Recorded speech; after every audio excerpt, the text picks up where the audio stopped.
अगर आपने पार्ट 1 नहीं देखा तो आप पहले उसे देखें। उसमें मैंने इतिहास के मैथमेटिकल टूल्स एंड मशीन्स के बारे में बताया है और यह पार्ट 2 है कंप्यूटर के इतिहास का।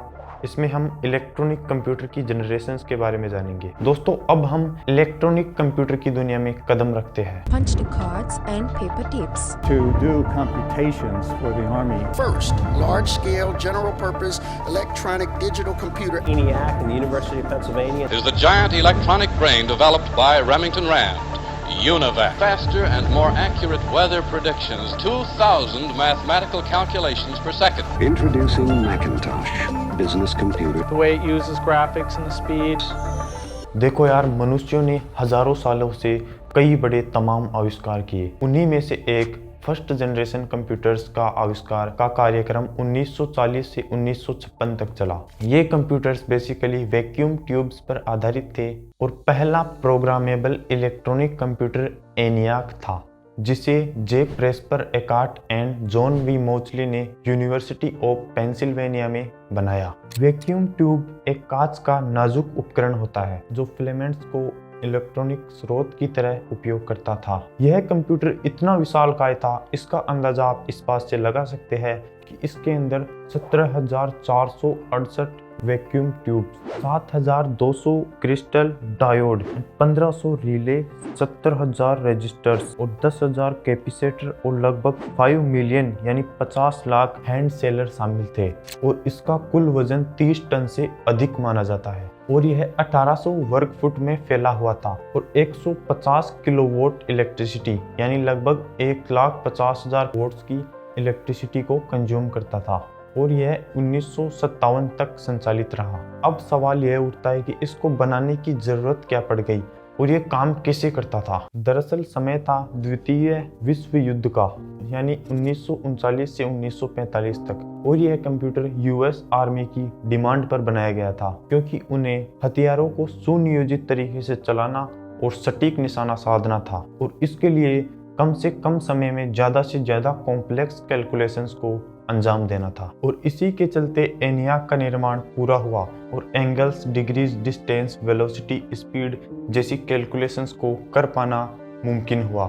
जाहिर सी बात है, इन गणनाओं के बिना सटीक निशाना साधना और हथियारों का निर्माण करना नामुमकिन था और एनियाक के बिना ये आसान नहीं था। इसी के परिणाम स्वरूप दुनिया के पहले परमाणु बम का 16 जुलाई 1945 को सफल परीक्षण हुआ। फलस्वरूप अमेरिका ने एटॉमिक बम्स को जापान के हिरोशिमा और नागासाकी शहर पर ताकते हुए पूरा किया। अब हम युद्ध की तरफ न जाते हुए वैक्यूम ट्यूब काम कैसे करता है इसको समझ लेते हैं। ये वैक्यूम ट्यूब आकार में बहुत बड़े होते थे और बहुत जल्दी गर्म होकर जल जाते थे। तो यार, वैक्यूम ट्यूब लाइट बल्ब की तरह नजर आता है। इसके अंदर एक डायोड, इलेक्ट्रोड, एनोड और कैथोड होते हैं और जैसा कि हम जानते हैं, गॉटफ्रेड विलियम लेबनिज ने बाइनरी सिस्टम को बनाया जिसको इलेक्ट्रॉनिक कंप्यूटर्स में किस तरीके से यूज किया गया, करंट का होना या ना होना, करंट अगर है तो 1, नहीं है तो 0, या फिर हाई वोल्टेज का होना और लो वोल्टेज का होना, और रेजिस्टर्स,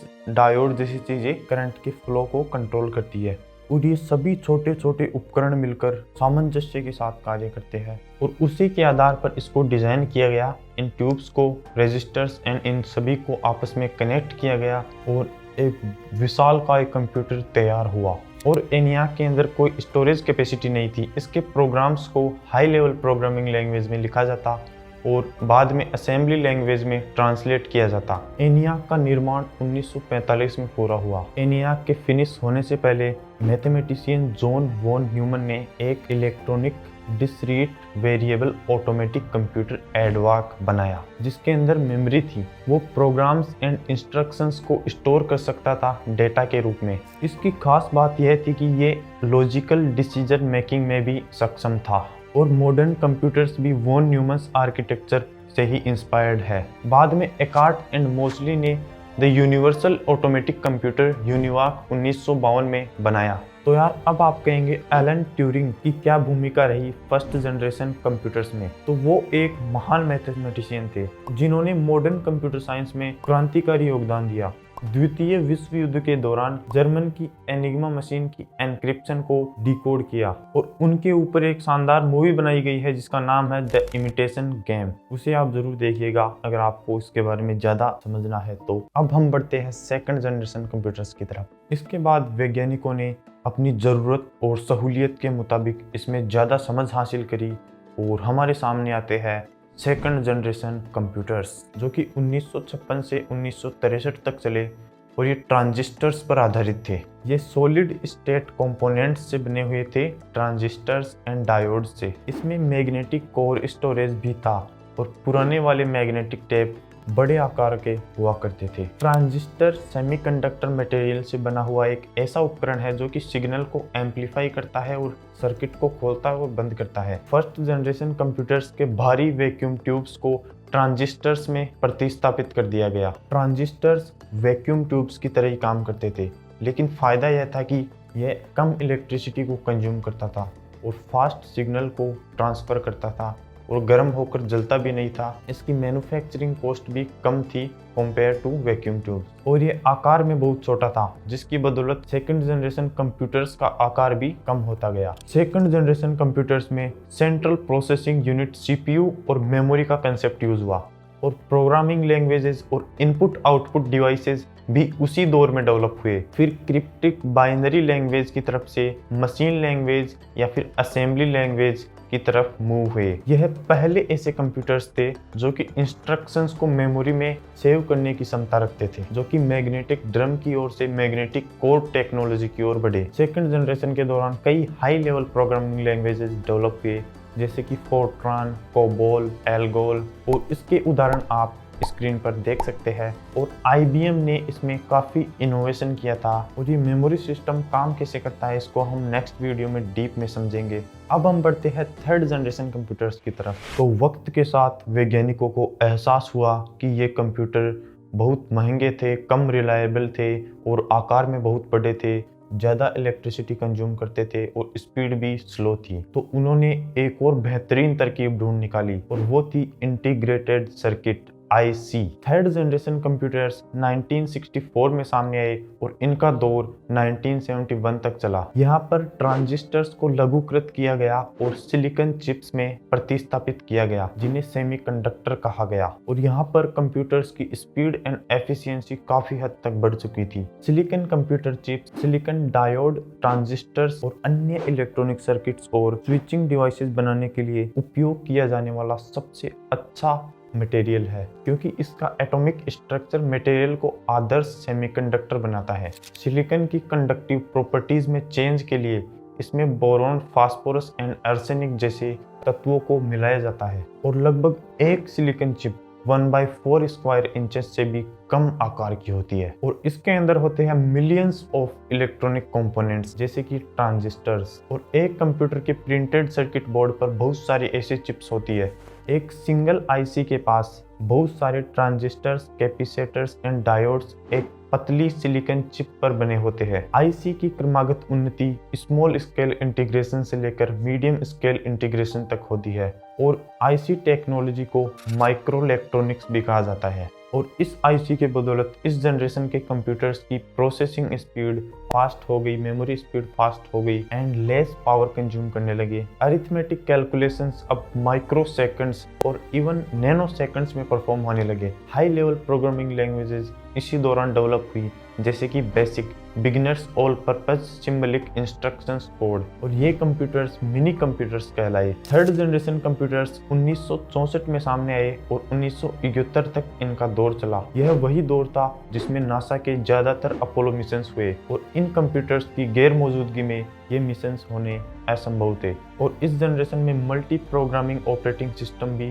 डेवलप हुआ। इसके कुछ एग्जांपल्स आप स्क्रीन पर देख सकते हैं। तो अब हम बढ़ते हैं फोर्थ जनरेशन कंप्यूटर्स की तरफ। वर्ष था 1971 का। वक्त के साथ वैज्ञानिकों ने कई तमाम प्रयास किए।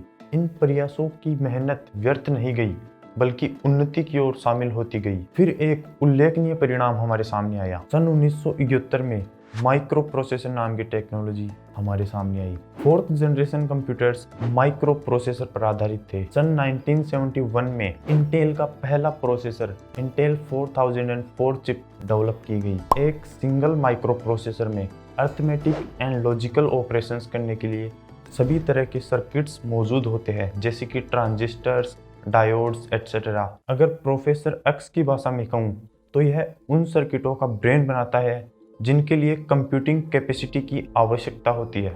देखो यार, हमें सरल भाषा में समझने की आदत है तो हम इसे सरल भाषा में समझते हैं। तो बुनियादी तौर पर यह कंप्यूटर का मस्तिष्क होता है। जैसे हमारा मस्तिष्क बॉडी को कमांड देता है और बॉडी के सभी ऑर्गन्स उसे रिपोर्ट करते हैं, ठीक उसी प्रकार प्रोसेसर हार्डवेयर एंड सॉफ्टवेयर के साथ इंटरेक्ट करता है और हम उसे इनपुट देते हैं, उसको वो प्रोसेस करके रिजल्ट के तौर पर हमें आउटपुट प्रदान करता है। तो इसका स्ट्रक्चर एंड आर्किटेक्चर क्या है और आखिर ये काम कैसे करता है, इसको हम आगे की वीडियोस में डिटेल में समझेंगे सरल भाषा में। फोर्थ जनरेशन के दौरान कई मेजर इनोवेशंस हुए। माइक्रो इलेक्ट्रॉनिक्स का डेवलपमेंट तेजी से हुआ। कंप्यूटर टेक्नोलॉजी में डिफरेंट एरियाज में जैसे कि multi programming, multi processing, time sharing, operating speed, virtual storage इत्यादि का विकास हुआ। हाई लेवल लैंग्वेज में प्रोग्राम्स लिखे गए और प्रोसेसर्स ने कंप्यूटर के नज़रिए को हाई परफॉर्मेंस कंप्यूटिंग में तब्दील कर दिया और यूनिक्स एंड MS DOS जैसे ऑपरेटिंग सिस्टम्स डेवलप हुए और ये कंप्यूटर आकार में छोटे, परफॉर्मेंस में बेहतर और बिजली की खपत भी कम करते थे। सभी पैमानों पर ये कंप्यूटर बेहतर साबित हुए। और अब हम फिफ्थ जनरेशन कंप्यूटर्स की ओर नज़र डालते हैं। आज के सदियों पहले से ही मनुष्य किसी न किसी तौर पर कम्युनिकेट करते आ रहे हैं, आवाज़ से, इशारों से और कई अन्य तरीकों से। धीरे धीरे मनुष्यों ने अपने भावों और विचारों के आदान प्रदान के लिए किसी न किसी माध्यम का प्रयोग किया। विभिन्न क्षेत्रों के लोगों ने अलग अलग चीज़ों और वस्तुओं को अपनी सहूलियत के मुताबिक अलग अलग नाम दे दिए और जिसे भाषा कहा गया। लेकिन समस्या यह है कि एक जगह का व्यक्ति दूसरे जगह के व्यक्ति से बात नहीं कर पाएगा, उसे सीखना होगा पहले, या फिर उन दोनों के बीच में एक तीसरा व्यक्ति दोनों भाषाएं बोलने वाला उन दोनों को समझाए। यही समस्या कंप्यूटर्स बनाते वक्त उत्पन्न हुई, जहां कंप्यूटर्स की भाषा बाइनरी बनानी पड़ी। तो यहाँ पर प्रोग्राम्स बनाना आसान नहीं था। फिर high level programming languages develop की गई, फिर ज़्यादा प्रोग्राम्स बने। अब यहाँ पर यूज़र किसी न किसी चीज़ पर क्लिक करके या कमांड देके अपना काम कर सकता है। अब यहाँ पर उस तीसरे व्यक्ति के रूप में काम कर रहा है प्रोग्रामर, जो कि कंप्यूटर को और यूज़र को उन दोनों की भाषाओं को समझाने में मदद कर रहा है। अब चीज़ें आसान हो गई, लेकिन मनुष्य की चाह और सरलता की ओर पहुंची। अब ये चाहता है हम कंप्यूटर को लिखकर या बोलकर कुछ भी कह दे और ये हमारा काम कर दे। शुरुआत में ये असंभव प्रतीत होता था, लेकिन इसे संभव बनाने के लिए कहानी में एंटर करता है आर्टिफिशियल इंटेलिजेंस। आर्टिफिशियल इंटेलिजेंस के जनक जॉन मैकार्थी थे। इसका उच्चारण सुनने में अटपटा लग रहा होगा, लेकिन इसकी सही प्रोनाउंसिएशन यही है, जॉन मैकार्थी। जॉन मैकार्थी एक अमेरिकन कंप्यूटर साइंटिस्ट थे। इसके साथ साथ Alan Turing, Marvin Minsky, Alan Newell and Herbert A जैसे बड़े वैज्ञानिकों का क्रांतिकारी योगदान था आर्टिफिशियल इंटेलिजेंस में। AI का विकास कार्यक्रम 1956 से ही शुरू हो गया था, लेकिन इस जनरेशन में इसकी प्रगति उच्च स्तर पर हो रही है, इसलिए इस जनरेशन को आर्टिफिशियल इंटेलिजेंस जनरेशन कहा जा रहा है। आर्टिफिशियल इंटेलिजेंस ने इस दौर में कई क्रांतिकारी बदलाव लाए और वर्तमान में आप इसके उदाहरण देख भी रहे हैं और आप यूज़ भी कर रहे हैं, जैसे कि वॉइस रिकग्निशन टेक्नोलॉजी। आप गूगल पर कुछ भी बोल देते हैं और सर्च कर लेते हैं, और ChatGPT जैसे कई AI टूल्स बन गए हैं जिनका आप डे टू डे लाइफ में यूज़ कर रहे हैं। अब हम एक और महत्वपूर्ण विषय पर गौर करते हैं, इसके बाद इस वीडियो को यहीं पर समाप्ति देंगे। तो अब हम पैरेलल प्रोसेसिंग के बारे में जानते हैं, क्योंकि पैरेलल प्रोसेसिंग भी फिफ्थ जनरेशन का ही हिस्सा है। तो पैरेलल प्रोसेसिंग कंप्यूटेशन की बड़ी समस्याओं को छोटे और अक्सर समान भागों में तोड़ने की प्रक्रिया को संदर्भित करता है, जहां मेमोरी द्वारा स्टोर किए गए डेटा को कई प्रोसेसर्स द्वारा एक साथ प्रोसेस किया जाता है, जिसके आउटपुट पूरा होने पर उसे संयुक्त किया जाता है एक ओवरऑल एल्गोरिदम के आधार पर। आपने सुना होगा प्रोसेसर में कितने कोर है, dual core, quad core, octa core, hexa core. तो जितने ज़्यादा कोर उतनी ही ज़्यादा प्रोसेसिंग कैपेसिटी, जिन्हें हम मल्टी कोर प्रोसेसर भी कहते हैं। और कुछ लोग सुपर कंप्यूटर्स को फिफ्थ जनरेशन कंप्यूटर्स मान रहे हैं, जो कि मल्टी कोर प्रोसेसर पर ही आधारित है। अब सवाल ये उठता है, fifth generation computers quantum computers होने चाहिए। सन 1998 में आइजैक च्वांग, नील गेर्शनफेल्ड और मार्क कुबिनेक ने बर्कली में 2 क्यूबिट वाला पहला क्वांटम कंप्यूटर बना लिया था और वर्तमान में गूगल और IBM जैसी कंपनीज के पास कई क्यूबिट्स वाले क्वांटम कंप्यूटर्स मौजूद है, लेकिन वो सभी के पास तो नहीं है ना। तो क्या हमें इसे क्वांटम कंप्यूटर्स की जनरेशन कहना चाहिए या नहीं? क्वांटम कंप्यूटर्स की बात हम अगली वीडियो में करेंगे। You need new knowledge to start something new in the marketplace. So people create knowledge. Knowledge is inherently human.